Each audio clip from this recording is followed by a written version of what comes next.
Wala na ba kayong maisip na ulam? Subukan nyo tong ginawa ko sa liempo. Promise guys, ibang level to, talagang napakasarap.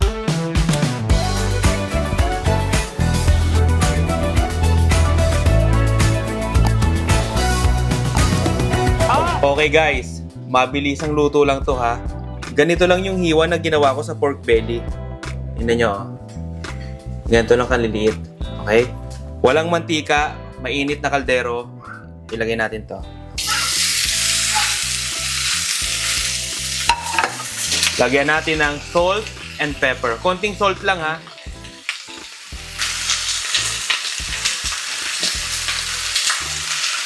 And 1/2 cup of water.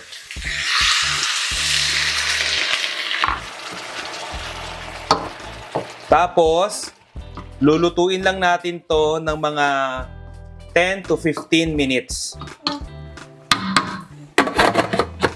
After 10 minutes, alisin natin yung takip. Tapos, ilalagay ko sa high heat para mag-evaporate yung tubig niya. Tapos, lulutuin natin to sa sarili niyang mantika. Haluin nyo lang ng konti, guys.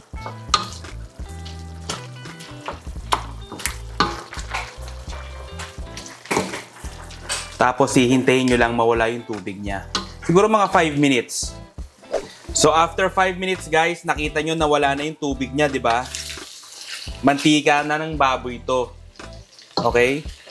Ito na yung mantika ng pork belly. Ngayon, lulutuin natin pa to sa sarili niyang mantika. Naka-high heat pa rin ako dito ha. Halo lang tayo ng halo dito guys para maluto siya ng tama.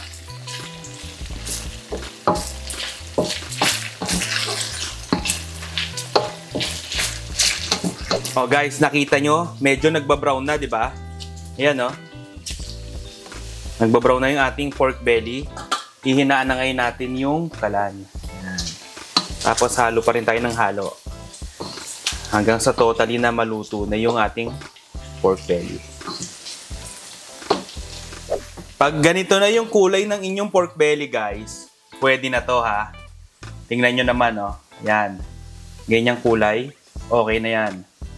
Ngayon, ang gagawin natin, hahanguin natin to, tapos babawasan natin tong mantika na nandito. Kasi dito din tayo magigisa ng onion and garlic. Patayin na natin tong kalan. Okay, ito. Wala nang hugas-hugas guys ha. Bawasan lang natin tong mantika.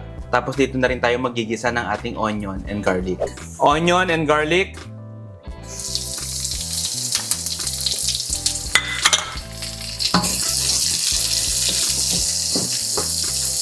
Gisahin lang natin maigi to. Naka-low heat nga pala ako dito guys ha.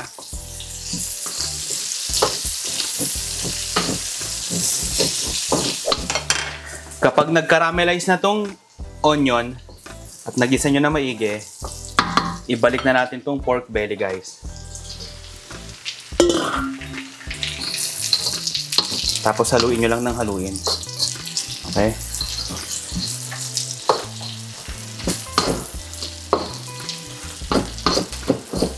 Tapos ilagay na natin tong mushroom.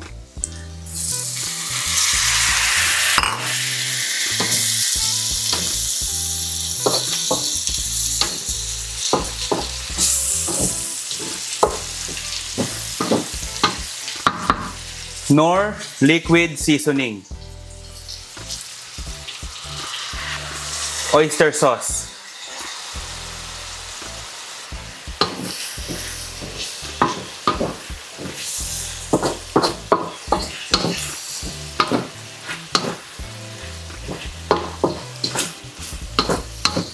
Tapos lulutuin lang natin to ng mga 2 minutes.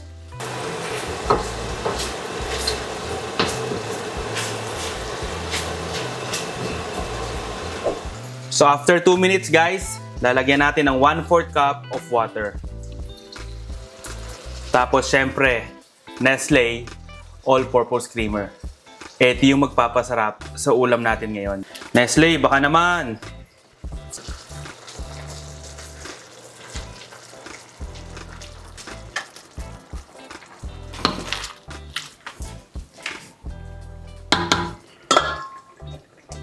Tapos lagyan na rin natin ng red chili flakes.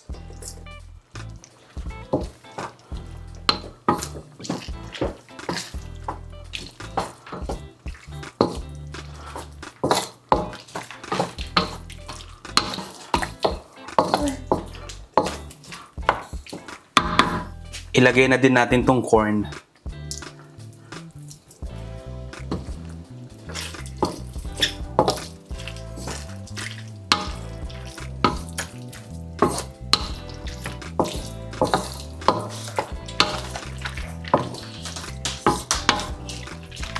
Ayan, hinalo-halo ko lang. Tapos, lulutuin pa natin to ng mga 5 minutes. So, after 5 minutes guys, pwede na to. Ngayon, ang gagawin natin, titimplahan na lang natin. Kung gusto nyo ng salt, lagyan nyo ng salt. Pero ako, ito, fish sauce. Konti lang guys ha. Mga 1 teaspoon lang. Tapos, haluin nyo lang konti. Ayan. Okay na to actually eh.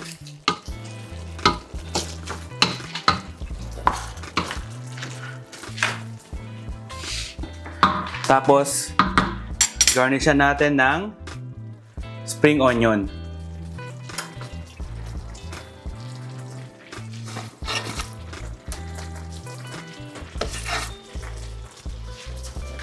Tara, kain tayo!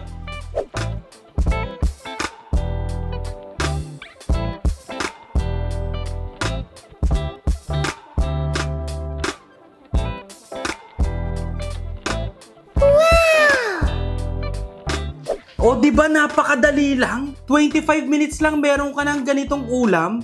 Hindi ko alam kung ano tawag dito pero ang sarap eh. Kaya kung wala na kayong maisip na ulam, subukan nyo to guys kasi simpleng-simple lang yung mga ingredients na kailangan nyo. Napakadali lang. Eh ano pa hinihintay nyo? Tirahin na natin to.